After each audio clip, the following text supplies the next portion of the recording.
Hello everyone, Mark here, Mark's Max Muscle, and today we are taking a look at the bodybuilders that are currently qualified for the 2023 Mr. Olympia event. And I understand the Olympia is not until November and there is lots of bodybuilders to come to add onto this list, but I usually do halfway through the year I do a report on the Olympia to see how it's shaping up thus far. And we're actually a little bit late on that. I was waiting for a couple of events to end, and Hassan Mustafa finally got added to this list, so I figured now's the time to take a look at these guys. And this is not a prediction list, guys. The Olympia is the biggest show of the year, so I usually do quite a few videos leading up into this event. I'm going to actually, well, first of all, you guys can see this list. I'm going to tell you guys how these guys qualified. And this is the first three guys we're going to look at. And this is more for people that are maybe new. Hey, it's possible. People are brand new to this sport, bodybuilding. This is Brandon Curry, Big Ramy, and Hadi Choopan. And like I said, for those of you who don't know how these guys qualified, these are your first three guys to be qualified because they are qualified for life. In all three cases, they have won this competition. They have won the Mr. Olympia event. And this reigns true for any Olympia champion. Arnold Schwarzenegger could very well compete here. Well, they couldn't tell him no. He won the Olympia. He's qualified for life. So yeah, obviously Brandon Curry, he won the title 2019. First guy to be qualified for life. Then Big Ramy 2020. And Hadi Choopan just last year. So yeah. And here is your next two guys to be qualified. Now, how did Nick Walker and Derek Lunsford qualify for this event? They were in the top 5. That's right, guys. Between Nick Walker and the three gentlemen that I just showed you, they make up your top 5. So all guys are qualified. Obviously, the first three, they didn't need the top 5. But yeah. Nick Walker, he got 4th. And third rather. I apologize. I apologize. And Derek Lunsford got 2nd. So on paper, these two dudes are going to defeat Big Ramy, who got 5th. That awful placing of 5th. And Brandon Curry, who got 4th. So on paper, you got Nick Walker and you got Derek Lunsford. I mean, these guys could be battling it out for first, but I'll let you guys know where I see all of these guys in their callouts. But before I do that, I'll just list the rest of these guys off. You had Brett Wilkin, and aside from the top 5, like I said, he was the first to qualify for this event. He won the Big Man. The Big Man Pro, I always confuse it with the Mr. Big Evolution, but either which way. Brett, he is dangerous. Here is Samson Dauda. Just missed out on the top 5. That nice top 5 from the Olympia. But nothing doing. He won the Arnold's Classics, and in doing so, actually defeated Nick Walker. So he has to be in a lot of your guys' first call out. And like I said, I'm going to take a look at these guys and their callouts. Here is Beiruz Tabani, a very dangerous customer for sure. He won the the Arnold's Classics Brazil, although I do believe it was billed as the Arnold's Classics South America. But man, is he dangerous. So is Tonio Burton. I often say you never know where this guy's career is going to turn. He could become the Olympia champion someday. But anyway, might not be this year. But we'll see. We'll see where I have him. He won the New York Pro. Here's Ross Flanagan. He won the Cali Pro. And in doing so, he defeated the New York Pro champion. So it has to put him in everybody's favor for sure. And then if you do that, if you constantly do that, you have Ian Valliere. And he defeated Ross Flanagan at the 2023 Toronto Pro. And that's how Ian Valliere qualified for this year's Olympia. But you can't do that, guys. Ross hasn't even made his Olympia debut yet. I'm sure he is going to be just jacked. So yeah, you never know. You never know. So that's your Toronto Pro champion. On to your M Pro Classic, your M Pro champion. I often say, guys, the Olympias that end in 3, somebody shocks the field or somebody comes in bigger and better than they ever have before. Michael Krizo has the tools. I am excited to see your M Pro Classic or your M Pro champion at the Olympia. And Michael Krizo, keep your eye on him. Phil Clahar, he superseded everybody's expectations when he won the Orlando Pro. He's the Orlando champion. Wow. Shocked a couple of big names, namely a guy that's at the bottom of this list. So he has to be taken seriously. As well as Andrea Presti. And this guy here, he is your 3-time Mr. Big Evolution champion.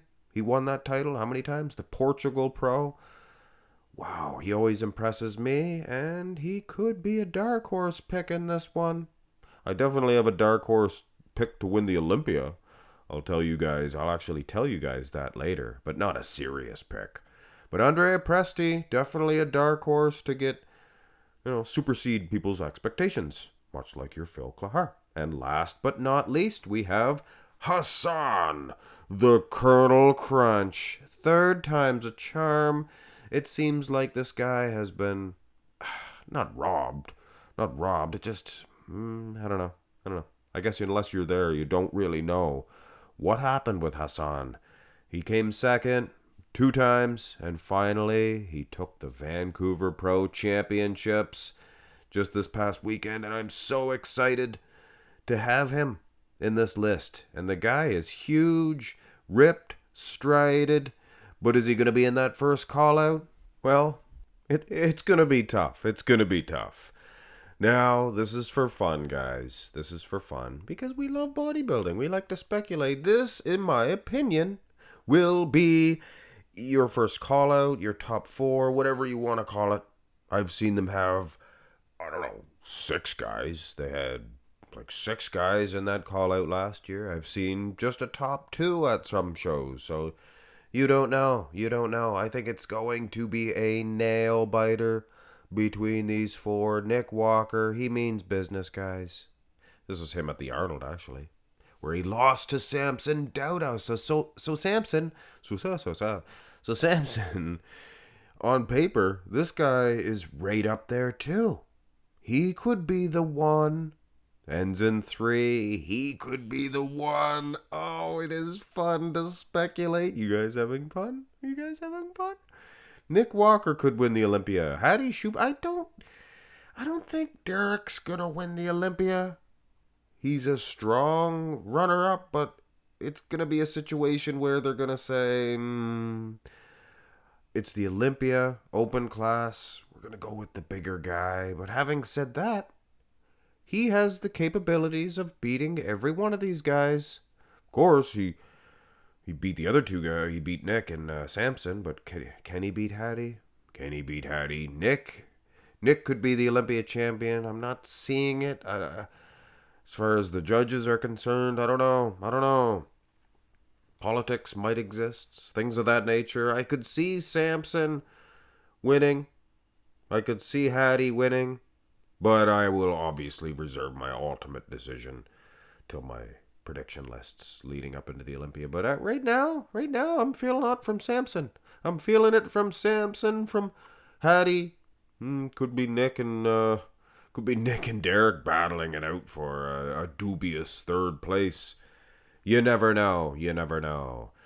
So yeah, that is my first call out. I'm pretty sure I have that set in stone.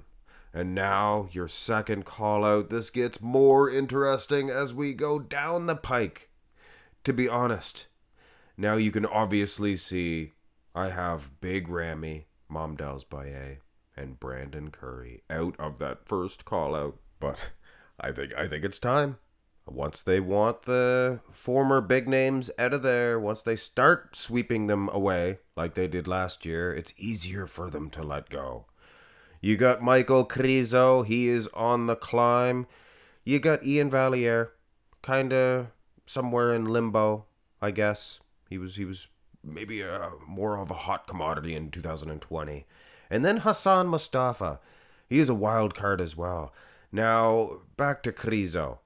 I oftentimes, I give him, not losses, but I tell the truth about his conditioning, things of that nature on my comparisons, and you guys get upset. And then, of course, you had Tyler Mannion. He went on, he made a video. They took it down, actually.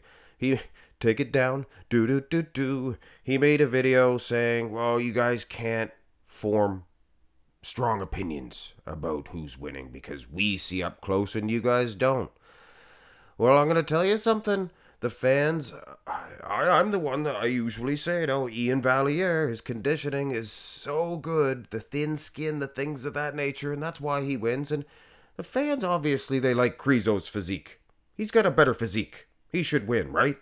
Well, up close, and if you could see this video footage, it's actually put out by Gilco Productions, and I showed a video clip. I'm telling you right now, you can see the thin skin. You can see the things of that nature.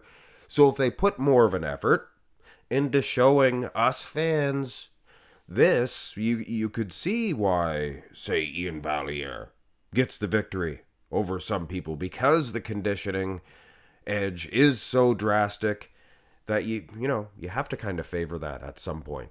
But I'm going to tell you right now, until the IFBB makes more of an effort to give us fans access to, up close these lineups and who's winning, we are always going to complain, and we are always going to say, give the title to Krizo. He looks the best from afar and from pictures.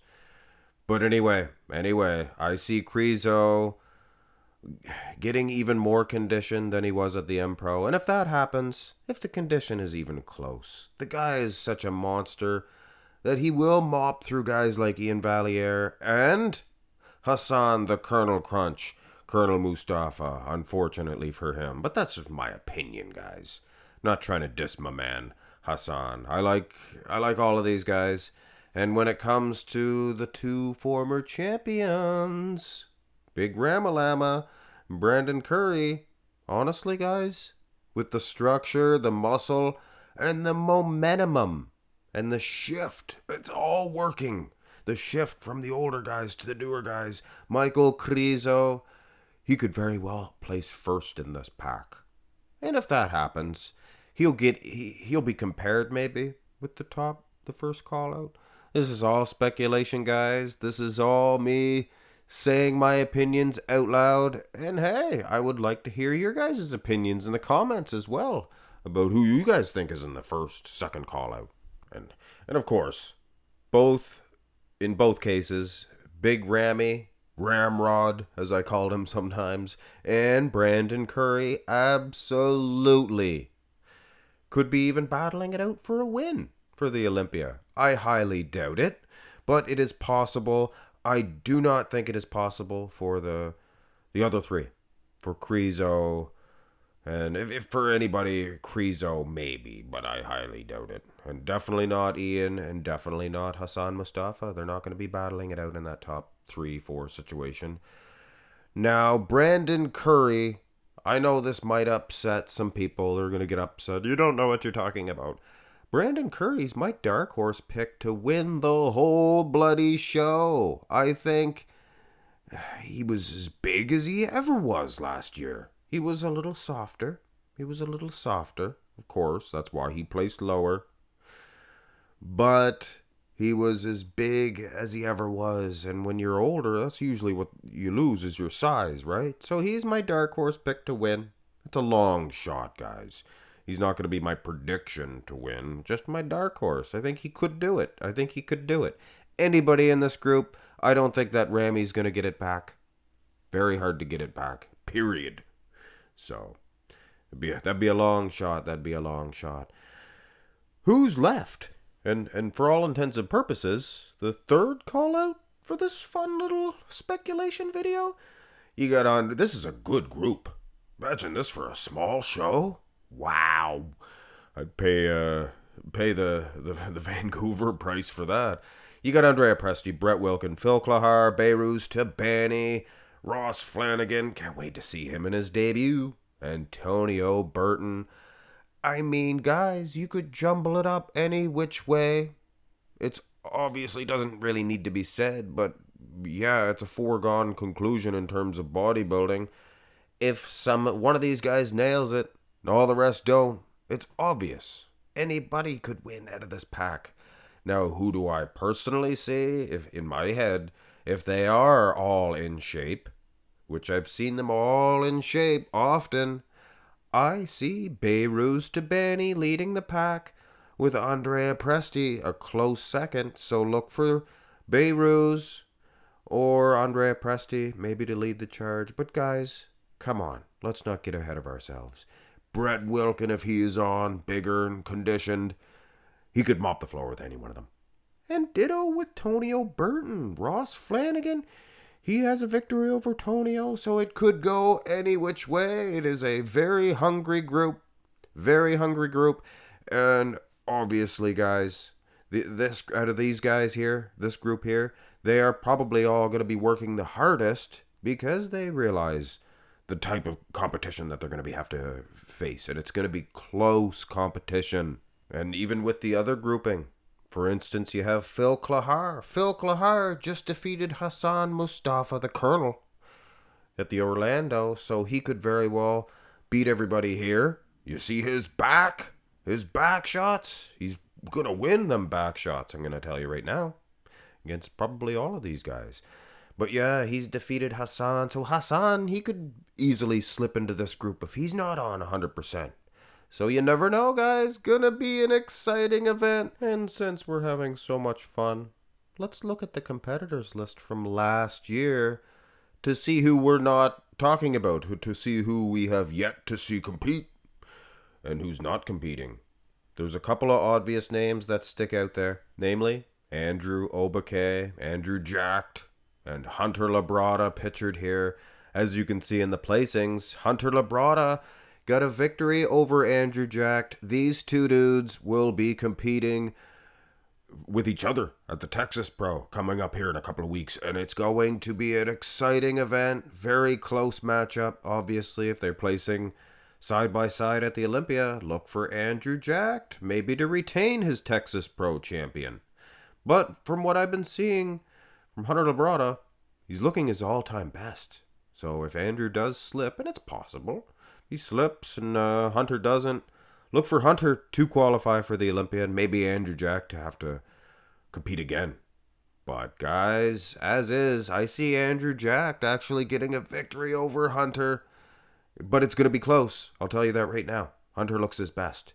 Andrew's phenomenal, guys. Andrew's phenomenal. Something like a phenomenon. And then you have Blessing Awadibu.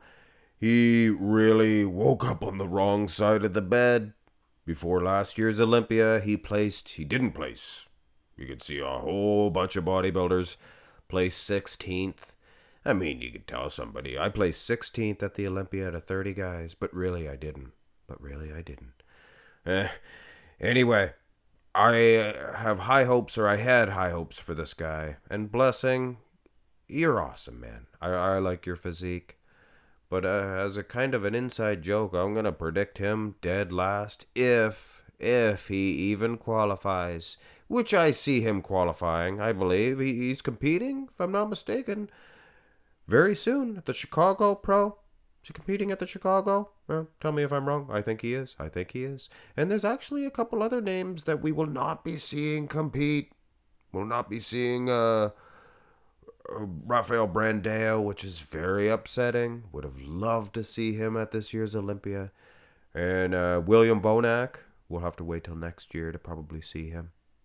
Definitely compete.